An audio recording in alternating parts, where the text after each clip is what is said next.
Hello বন্ধুরা, আমি আজকে দই কাতলা করে তোমাদের দেখাবো। প্রথমে আমি মাছটাকে ভালো করে ধুয়ে নিয়েছি। তারপর এর মধ্যে নুন আর একটু হলুদ মাখিয়ে নেব। তার জন্য যাতে ভালো করে মাখে তার জন্য অল্প একটু রিফাইন তেল দিয়ে দেব। সর্ষের তেল দিলে হবে না, একটু রিফাইন তেল দিয়ে ভালো করে মাখিয়ে নিতে হবে। রিফাইন তেলটা দিলে কি হয় জানো তো, মানে নুন হলুদটা ভালো করে ওর গায়ে লেগে যায়।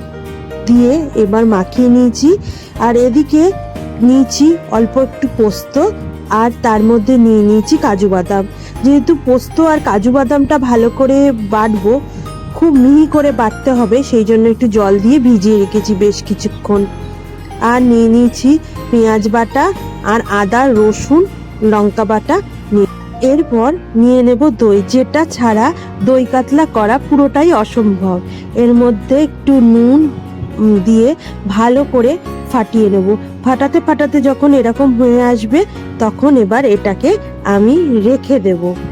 এরপর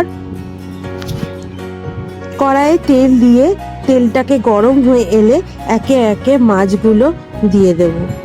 মাছগুলো এক পিঠ ভাজা হয়ে গেলে আবার অন্য পিঠটাও সেরকমভাবে ভালো করে ভেজে নেব। দেখুন মাছ ভাজা হয়ে গেছে, এবার আমি একে একে তুলে নিই। এরপর সেই তেলের মধ্যে কটা এলাচ, শুকনো লঙ্কা আর একটা তেজপাতা ফোড়ন দিয়ে একটু নেড়ে নেব। নেড়ে তার মধ্যে যে পেঁয়াজ বেটে রেখেছিলাম সেই পেঁয়াজ বাটাটা এর মধ্যে দিয়ে দেব। দিয়ে আবারও কিছুক্ষণ নাড়াচাড়া করে নেব। পেঁয়াজটা লাল হয়ে এলে এর মধ্যে আদা রসুন লঙ্কা যে বেটে রেখেছিলাম সেটা দিয়ে আবারও কিছুক্ষণ তেলে ভেজে নেব, যাতে কাঁচা আদা রসুনের গন্ধটা না বেরোয়। তারপর এর মধ্যে নুন হলুদ দিয়ে আবারও কিছুক্ষণ ভেজে নিয়ে ওর মধ্যে দিয়ে দেব পোস্ত আর কাজু বাদামটা বেটে রেখেছিলাম সেটা দিয়ে দেব। দিয়ে আর কিছুক্ষণ নেড়ে নিয়ে এর মধ্যে একটু জল দিয়ে দেব। জল দিয়ে কিছুক্ষণ ফুটতে দেব। জল ফুটে এলে এরপর যে দইটা ফাটিয়ে রেখেছিলাম সেটা দিয়ে দেব। দিয়ে আবারও কিছুক্ষণ নেড়ে এরপর ফুটে এলে একটু জল দিয়ে দেব। দিয়ে একটু ফুটে এলে মাছগুলো একে একে দিয়ে দেব। গ্রেভিটা দেখুন অনেকটা ঘন হয়ে গেছে, আর একটুখানি শুকিয়ে নেব।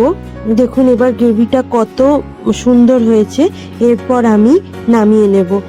প্রথমে গার্নিশের জন্য কাঁচা লঙ্কা আর কটা ধনেপাতা দিয়েছি। এটা অপশনাল, আপনারা দিতেও পারেন নাও দিতে পারেন। এরপর আমি নামিয়ে নিয়েছি।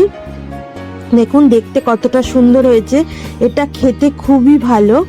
এরপর আমি এক এক করে তুলে পরিবেশন করছি। অবশ্যই এটা একবার আপনারা করে দেখবেন, আপনাদের খুবই ভালো লাগবে। আজ এই পর্যন্তই, আবার পরে আবার অন্য কোনো ভিডিওতে আবার দেখা হবে।